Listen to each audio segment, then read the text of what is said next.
हार गए केजरीवाल।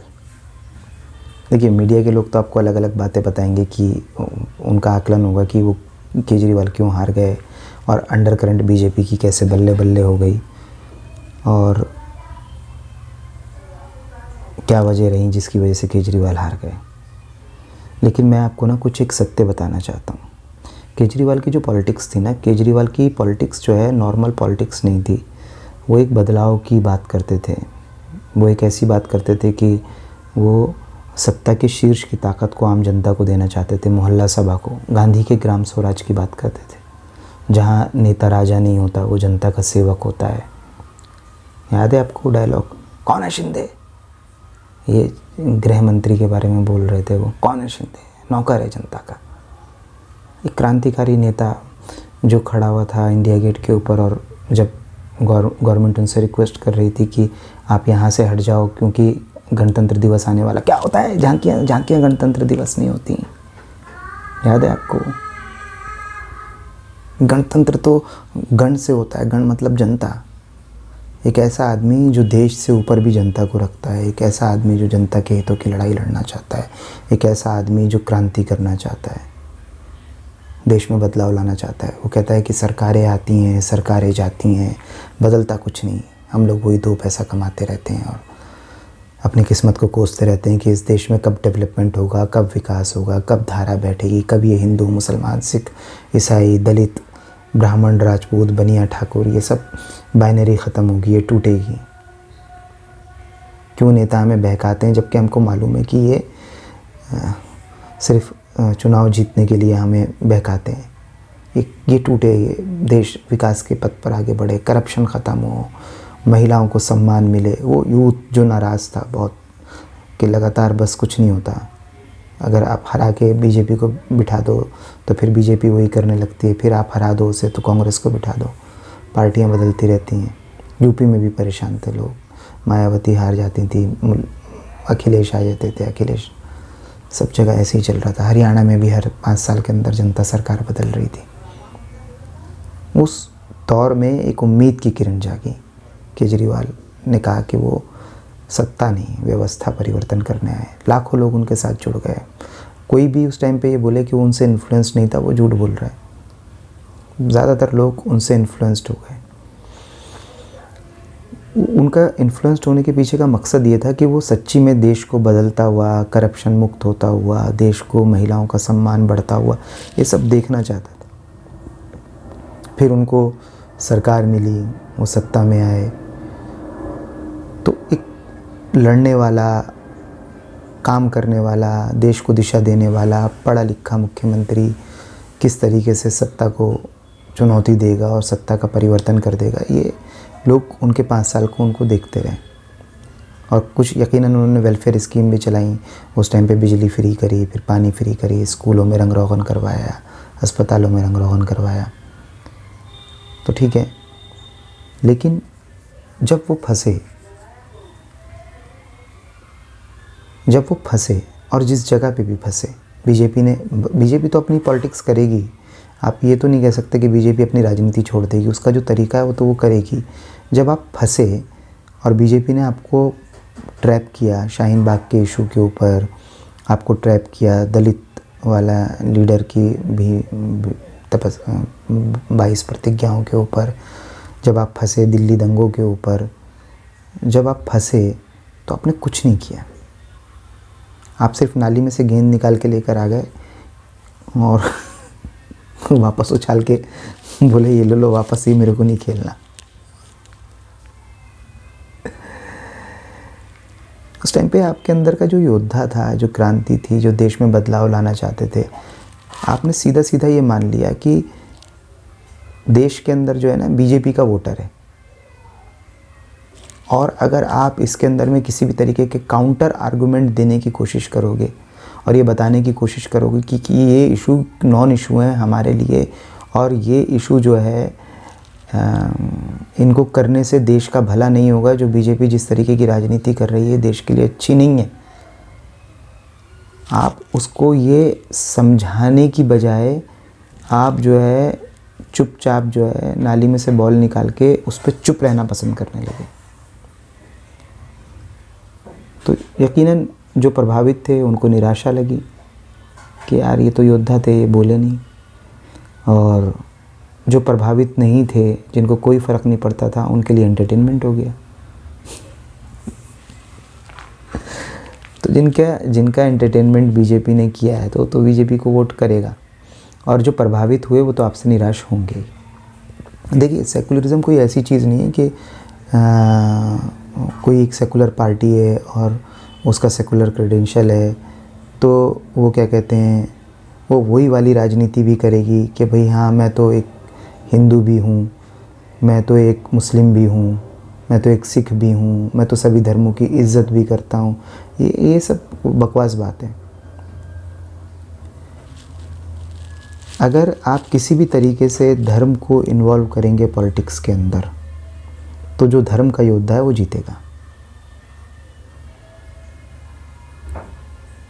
आपको अपने लोगों को, अपनी जनता को वो सब बातें बतानी पड़ेंगी कि क्यों धर्म की राजनीति देश के लिए अच्छी नहीं है और क्यों वो विकास में बाधक है, ताकि उनको वो, जब तक उनके वो बात समझाने में आप कामयाब नहीं होंगे तो आप ये मत करिए कि आप जो है मंगलवार के दिन जाके बजरंगबली के उसमें खड़े। राहुल गांधी जगह जगह जनेऊ लेके घूमे, क्या उनको कुछ बेनिफिट आया उसका?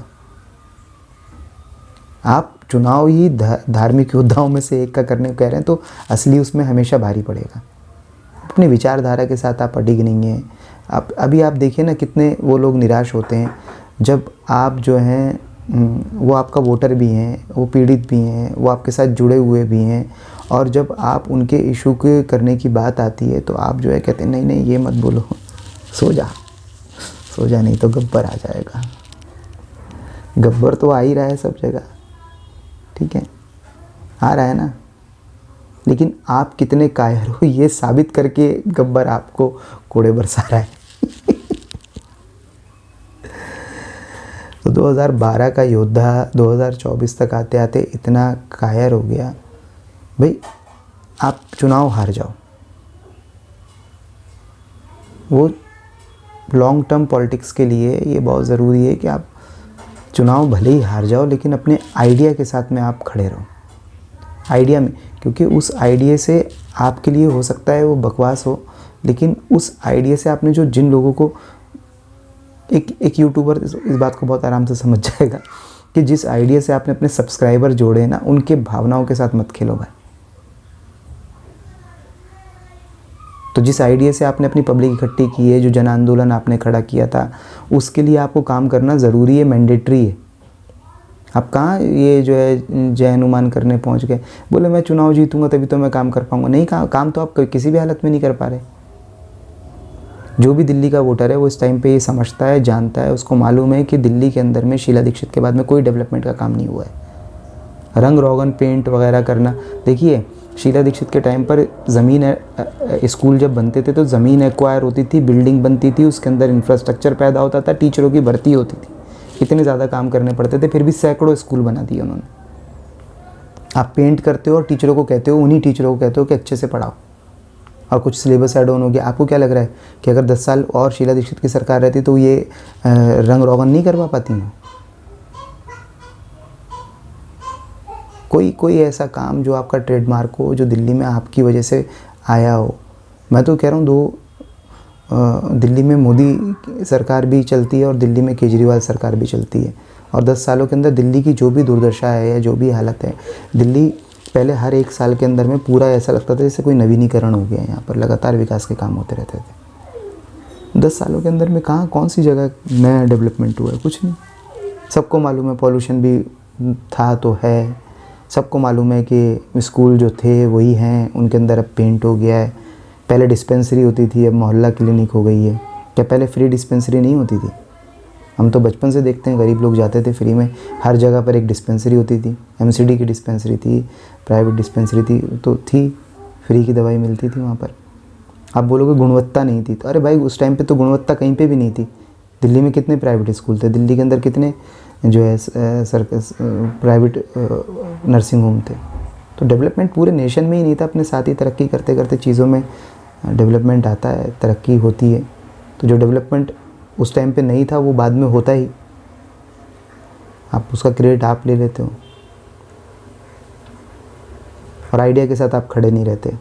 और आप कैसे कायर साबित हुए मैं आपको बताता हूँ कि आपके साथ में ना बड़ा इमोशनल होकर दो समुदाय थे। एक तो जो देश को तरक्की देना चाहते थे, मतलब वो चाहते थे कि यार ये सच्ची में सत्ता परिवर्तन नहीं, व्यवस्था परिवर्तन हो जाए।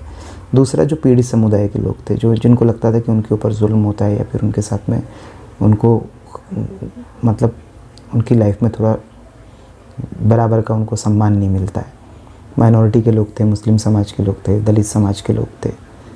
अब दलित लीडर जो है भीम की तरफ प्रतिज्ञाएं लेते हैं, आप उनको तो साइड लाइन कर देते हो कि नहीं नहीं बीजेपी का वोटर आ जाएगा, बीजेपी का वोटर नाराज़ हो जाएगा। आप माइनॉरिटी के आपके एमएलए हैं ताहिर हुसैन, आपके लोग हैं, उनको दंगों के आरोप के अंदर में जेल में डाल दिया जाता है, तो आप फ़ौरन जो है उनको जो है साइड कर देते हो। साइड सिर्फ नहीं करते हो, वहाँ उस कॉन्स्टिट्यूंसी में आप सिर्फ प्रचार करने के लिए भी नहीं जाते, क्योंकि आपको लगता है कि बीजेपी का वोटर नाराज़ हो जाएगा। अरे बीजेपी के वोटर को आपका अपना वोटर आपसे नाराज़ हो गया, देख लो जाके।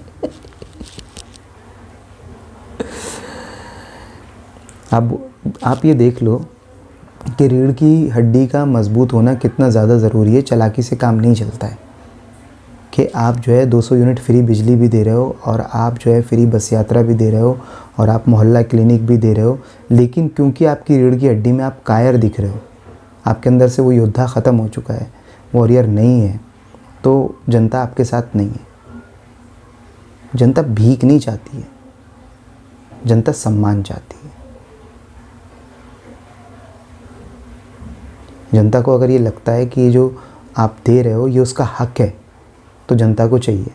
और अगर आप ये कह रहे हो कि ये दान है, मैं कर रहा हूँ दूसरा नहीं करेगा, आपको दान नहीं देगा, तो क्या हो गया, मेरी थोड़ी रीढ़ की हड्डी झुकी हुई है, तो नहीं चाहिए।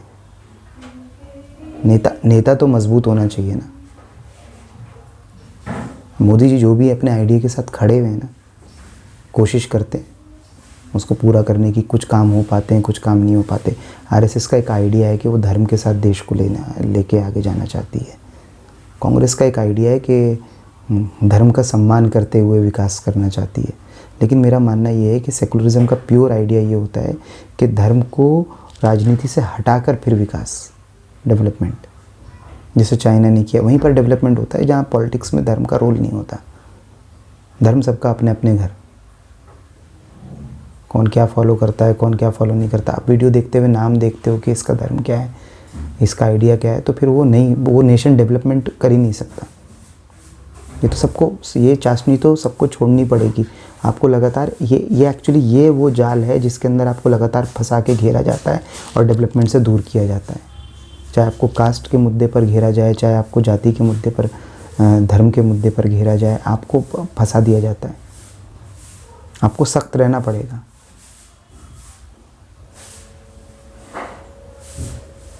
और जनता ने ये देखा कि हाँ, ये भी वही ट्रेडिशनल राजनीति करने लगे। अब मुझे केजरीवाल को जीतने की खुशी ये है कि अब जो है ना, दिल्ली के अंदर इलेक्शन एकदम खुल गया है। अभी तक जो है जिन लोगों को, पहले तो ये एक्सपोज हो गया कि कांग्रेस के ऊपर जिस तरीके के भ्रष्टाचार के आरोप लगे थे उस तरीके का कुछ साबित ज़्यादा हुआ नहीं है। दूसरा ये कि डेवलपमेंट के दोनों मॉडल लोगों ने देख लिए हैं। 15 साल शीला दीक्षित का देखा, 10 साल केजरीवाल का देखा, सेंटर में मोदी जी का भी डेवलपमेंट का मॉडल देखा।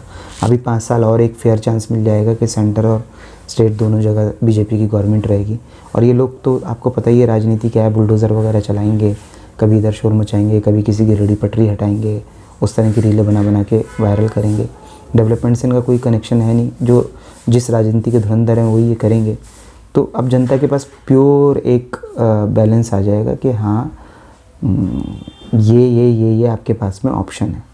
तो इससे बेनिफिट ये रहेगा कि अगला जो दिल्ली का चुनाव है खुल जाएगा, ओपन टू ऑल हो जाएगा। और सेंटर का इलेक्शन भी दिल्ली के इस क्रांति से जो आज हुई है, इस क्रांति से जो है 2034 का इलेक्शन भी भयंकर तरीके से प्रभावित होगा और इलेक्शन ओपन टू ऑल हो जाएगा, सबके लिए खुल जाएगा। फिर आपके पास रियल मॉडल होंगे, झूठे क्रांतिकारी, एक पार्टी जिसने डेवलपमेंट किया है और एक पार्टी जो धर्म को, देश और डेवलपमेंट के साथ ही कॉम्बो बनाकर ही आगे लेके विश्व गुरु बनाना चाहती है। तो तीनों मॉडल आपके पास होंगे। मेरा ख़ुद का ये मानना है कि भैया जो है ये धर्म की राजनीति से कभी भी डेवलपमेंट हो नहीं सकता, नहीं होगा। लेकिन ये बात जो है वोटर को धीरे धीरे जो पार्टियां जिनके लिए अब इलेक्शन खुला है, कांग्रेस हो या दूसरी पार्टी हो, उनको समझाना पड़ेगा। बस यही मैं कहना चाहता हूँ। बाकी आज केजरीवाल जी के हारने से एक नृत्य मेरी तरफ से, और शाम को लड्डू पार्टी। इलेक्शन खोल दिया, क्रांति खाएगी, गया, हार गया केजरीवाल।